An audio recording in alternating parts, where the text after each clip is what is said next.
ሰላም ናችሁ? ካርዳችሁ ነው ከተመዘገባችሁ እንኳን አደረሳችሁ። መርሃ ግብራችንን እንጀምራለን። ልጆቻችሁን በደንብ ያዙልን። አንደኛ ፎቅ ነው፣ ደረጃ ከወደቁ ችግር ነው እንደምታውቁትና፣ ሁለተኛ ደግሞ መርሃ ግብራችን አጭር ነው የምናደርገው። እናቆያችሁ። ዋናው ምግቡ ነው። ምግቡ ደግሞ ተዘጋጅቷል።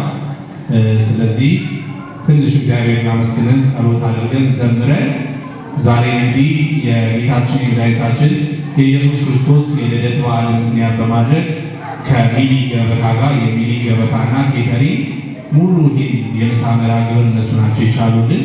በእነሱ አማካኝነት እስቲ አምላካችን ፈጣሪያችን መድኃኒታችን ኢየሱስ ክርስቶስን እያመሰገንን ደግሞ ምሳ እንብላ፣ በጋራ ምሳ እንብላ ብለን ነው እንግዲህ የጠራናችሁ። ዘማሪ ዲያቆን አላዛር በመካከላችን ተገኝቷል። ከእሱ ጋር እንዘምራለን። ከዛ በፊት ግን ቄስ መርሻ በመካከላችን ይገኛሉ። ከእሳቸው ጋር ጸሎት በጋራ እናደርጋለን። ሁላችሁም በጸሎት ተነሱ። የእናንተ ድጋፍ በየጊዜው የሚለፉትን መድኃኒዓለም ከእናንተ ጋር ከእኛ ጋር ሆኖ ምሕረቱን ይላክልሃል።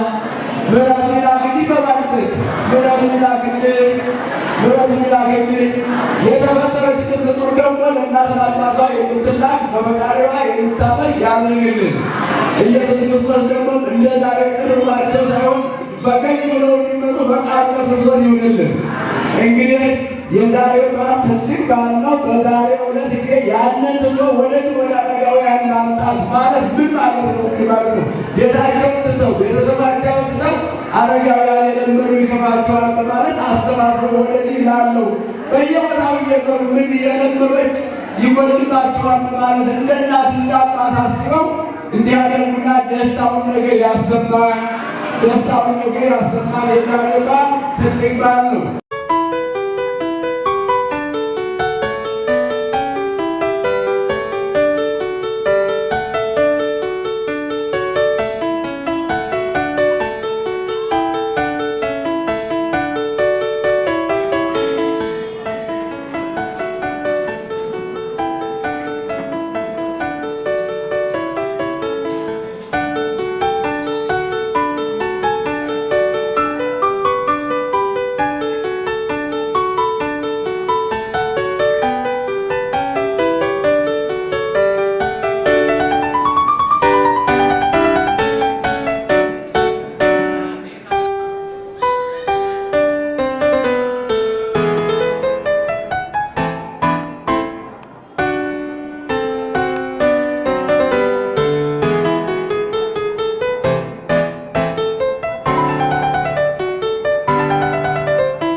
ያሬድ በእውነት ቅን ሰው ነው፣ ጥሩ ሰው ነው።